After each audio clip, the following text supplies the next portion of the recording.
Voici le dernier moment de Charles Aznavour. L'homme que l'on surnommait le Frank Sinatra de la France avant de quitter ce monde à l'âge de 94 ans. Il a laissé derrière lui non seulement une carrière monumentale, mais aussi une confession qui a surpris même ses plus fidèles admirateurs. Car Aznavour, derrière ses chansons d'amour et de nostalgie, cachait une vie marquée par des ombres, des blessures et des vérités jamais complètement révélées. Né à Paris en 1924 de parents arméniens réfugié, il a grandi dans une atmosphère où le déracinement et la quête d'identité pesaient sur chaque instant.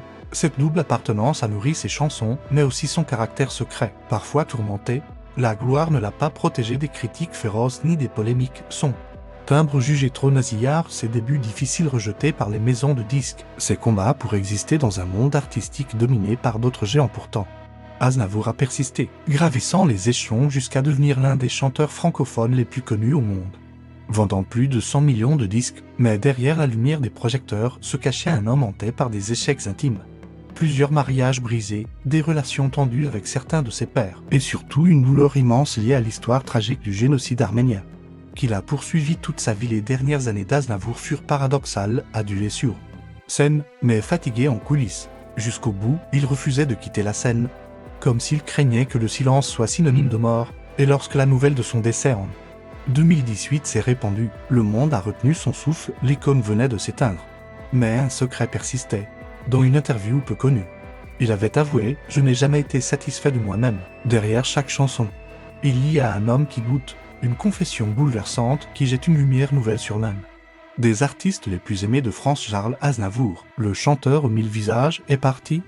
Mais ses dernières paroles résonnent encore comme un écho troublant. Et si derrière l'étoile se cachait un homme brisé, Charles Aznavour n'était pas seulement un chanteur, il était une époque à lui tout seul. Son parcours s'inscrit dans la France d'après-guerre, un pays qui cherchait à se reconstruire, à retrouver une voix et une identité. Dans ce contexte, l'apparition d'un jeune homme frêle, de petite taille, au visage ordinaire et à la voix inhabituelle, semblait presque incongrue. Et pourtant, c'est justement cette différence qui a fait de lui une légende au milieu du XXe siècle. La chanson française connaissait son âge d'or. Édith Piaf, Georges Brassens, Léo Ferré, Jacques Brel, tous occupaient la scène avec des univers singuliers. Dans ce cercle prestigieux, Aznavour avait tout approuvé.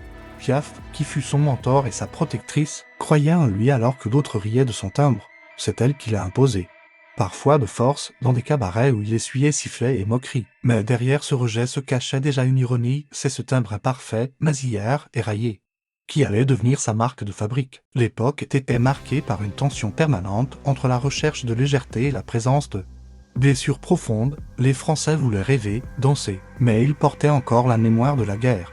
Aznavour, fils d'exilés arméniens, incarnait cette dualité. Il chantait l'amour, mais toujours teinté de mélancolie, de regret, de vérités amères. Ses chansons comme La Bonne, Hier encore ou Ô mémoire devinrent des hymnes universels, parce qu'elles parlaient à la fois du désir d'évasion et de la douleur du temps qui passe.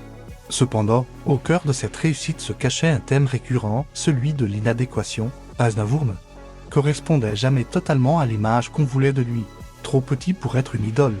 L'amour, trop marqué par son accent et son origine pour être accepté immédiatement comme l'image de la France, il a dû s'imposer par la force de son travail.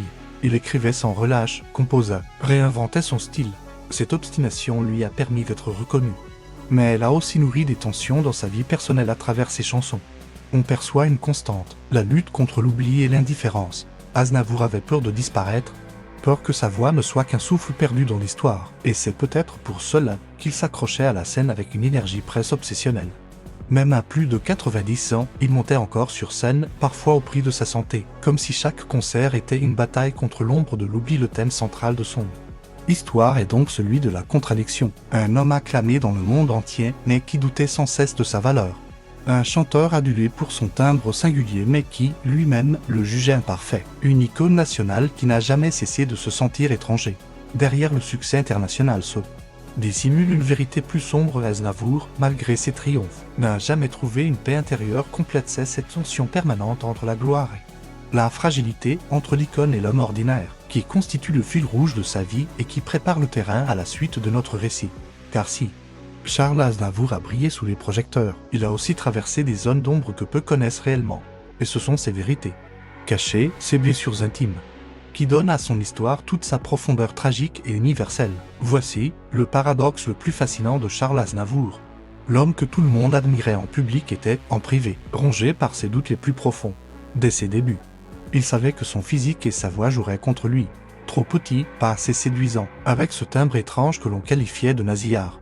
Il avait toutes les caractéristiques d'un chanteur destiné à l'oubli.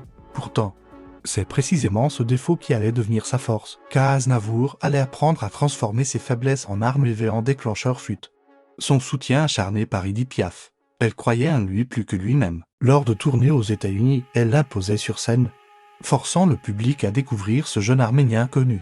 Les critiques, d'abord cruelles, commencèrent à se transformer en curiosité. Aznavour, loin de céder, travailla sans relâche. Il écrivait, peaufinait, réinventait. Jusqu'à ce que le doute laisse place à une évidence, cet homme avait quelque chose que les autres n'avaient pas. Le développement de sa carrière fut spectaculaire. Ses chansons devinrent des hymnes intergénérationnels, La Bonne, récit d'une jeunesse perdue, hier encore. Méditation sur le temps qui s'échappe, emmenez-moi, cri d'espoir pour fuir la grisaille quotidienne. Mais derrière ces succès planétaires se cachait une vie intime agitée. Aznavour vécut plusieurs mariages, des divorces douloureux et des tensions avec ses enfants. Il disait lui-même « J'ai toujours choisi la scène avant tout, même avant mes proches ». Un aveu amer qui montre à quel point la gloire peut se nourrir de sacrifices. Les scandales ne manquèrent pas. Sa relation avec Piaf fut longtemps objet de rumeurs. Amant ou simples partenaires artistiques, lui démentait toujours, mais la presse s'en délectait. Plus tard, il fut accusé d'opportunisme pour son engagement politique en faveur de l'Arménie, certains y voyant une stratégie d'image plus qu'une conviction sincère. Pourtant, lorsqu'il monta à l'ONU pour défendre la mémoire du génocide arménien, sa voix tremblante laissa entrevoir une douleur profondément républicaine. Autre conflit interne marqua sa carrière, son rapport à la critique. Aznavour n'a jamais été totalement accepté par les cercles intellectuels français. On le jugeait trop populaire, trop accessible, presque vulgaire par rapport aux textes de Brassens ou de Brel. Mais c'est justement ce qui fit sa force, il parlait au peuple, à ceux qui n'avaient pas la prétention de la haute culture, mais qui ressentaient chaque mot de ses chansons comme un miroir de leur propre vie. Ce mépris des élites fut pour lui à la fois une blessure et une fierté. Le point culminant survint dans les années 1970-80, lorsqu'Aznavour devint une véritable star mondiale. Il chantait en plusieurs langues, remplissait des salles à New York, Moscou, Tokyo. On le surnommait alors le Frank Sinatra français, mais cette comparaison, flatteuse en apparence, le blessait parfois. Il voulait être reconnu pour lui-même, non comme une imitation. Dans ses mémoires, il écrira « Je n'ai jamais cherché à être Sinatra, j'ai cherché à être Aznavour ». Cependant, ce sommet de gloire fut aussi celui de ses plus grandes angoisses. Fatigué mais incapable de s'arrêter, il enchaînait les concerts, craignant qu'un arrêt brutal signifie la mort. Ses proches racontent qu'il redoutait plus que tout le silence et l'oubli. Ce besoin vital de la scène devint presque une dépendance, au point d'inquiéter ceux qu'il aimait. Les conséquences furent à la fois grandioses et tragiques. Aznavour réussit à bâtir un héritage colossal, plus d'un 200 chansons, des millions de disques vendus, une influence culturelle inégalée. Mais derrière cette image d'icône éternelle se cachait un homme fragile, qui n'a jamais trouvé la paix intérieure, même au soir de sa vie. Il confiait « Je suis un éternel insatisfait ». Et peut-être est cela le secret de sa grandeur. Il n'a jamais cessé de douter, et dans ce doute, il a trouvé l'inspiration pour toucher l'âme du monde entier, et ainsi se dessine la vérité. Charles Aznavour fut à la fois un triomphe éclatant et une tragédie silencieuse. Il incarne cette dualité universelle entre l'éclat public et la douleur intime, entre le mythe et l'homme. Et c'est précisément cette contradiction qui fait de son histoire une légende immortelle. Derrière les projecteurs, Charles Aznavour vivait une autre réalité, bien plus sombre que ce que le public pouvait imaginer. Si ses chansons résonnaient d'amour, de nostalgie et d'espoir, sa vie intime était parsemée de blessures, de secrets et de contradictions qui marquent encore aujourd'hui son héritage. Un événement marquant fut sa relation complexe avec ses origines arméniennes. Aznavour ne cacha jamais son combat pour la reconnaissance du génocide arménien.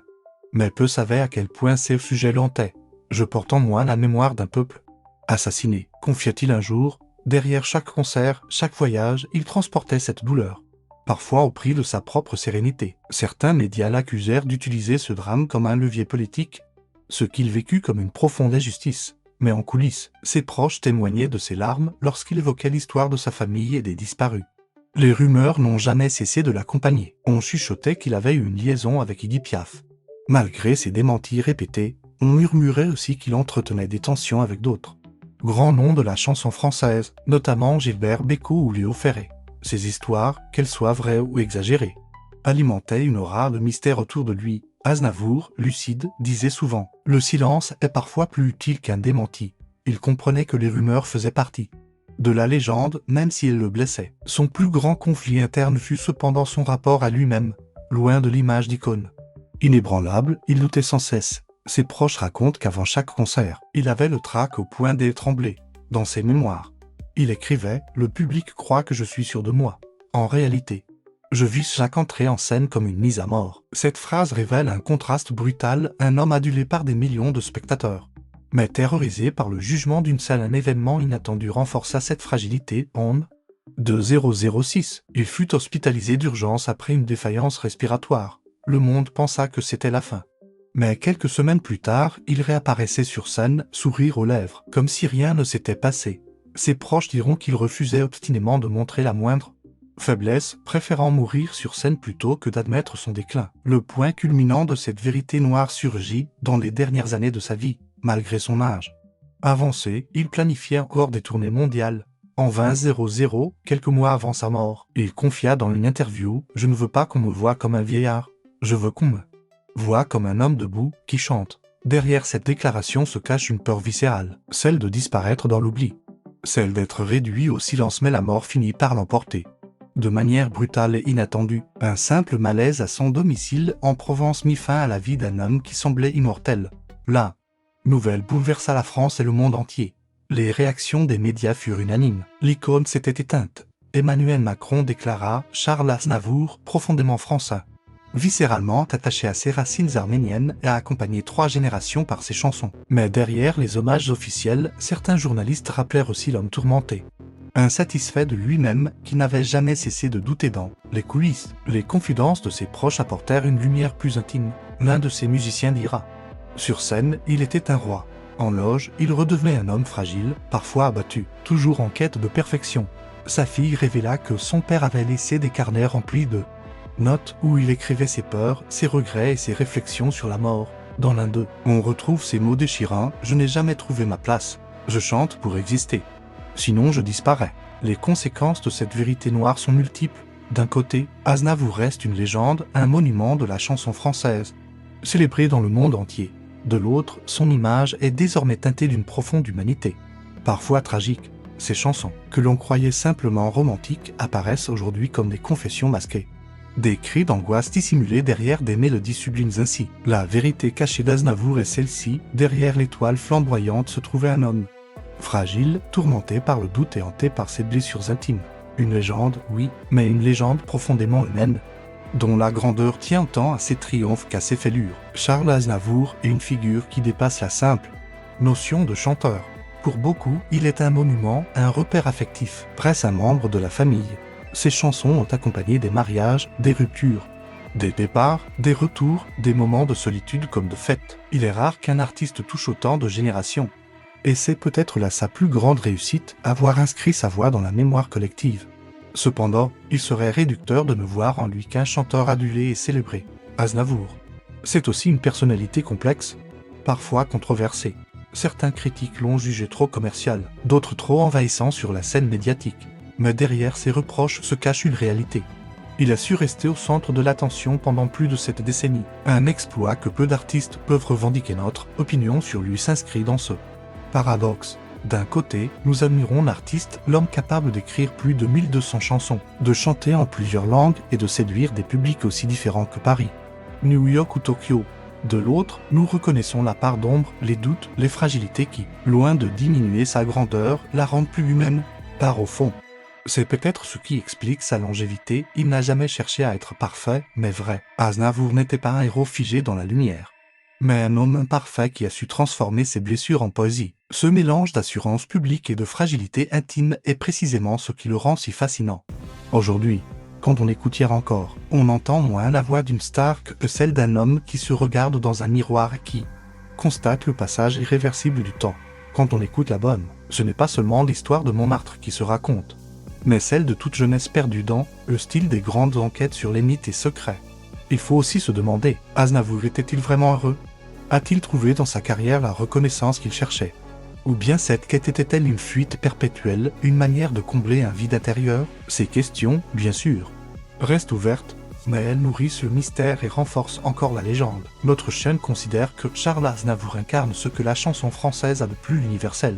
Une capacité à raconter des histoires simples avec une profondeur infinie. Il a su toucher les cœurs en parlant d'amour, de temps, de regrets, de rêves, mais il a aussi montré que derrière le vernis du succès, les failles restent. Et c'est peut-être là la plus belle des vérités, un artiste n'est jamais aussi grand que lorsqu'il ose révéler ses faiblesses. Et maintenant, nous vous posons la question, pour vous, Aznavour était-il avant tout une légende intouchable ou un homme fragile qui a su se transcender?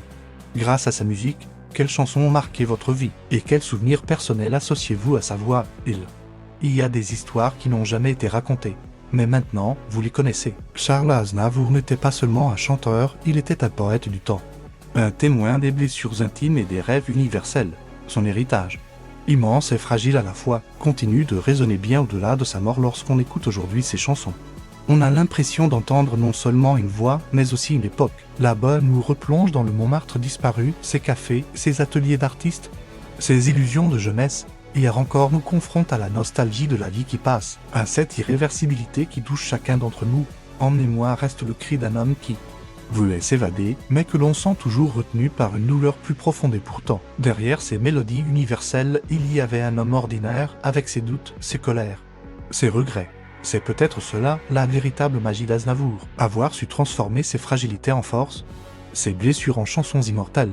Loin des artifices, il chantait la vérité de la vie, avec une sincérité désarmante en France, comme en Arménie et dans le monde entier.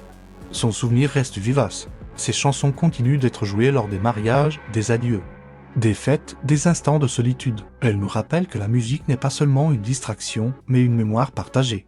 Un refuge contre l'oubli le 1er octobre 2018, lorsque la nouvelle de sa disparition a secoué la planète.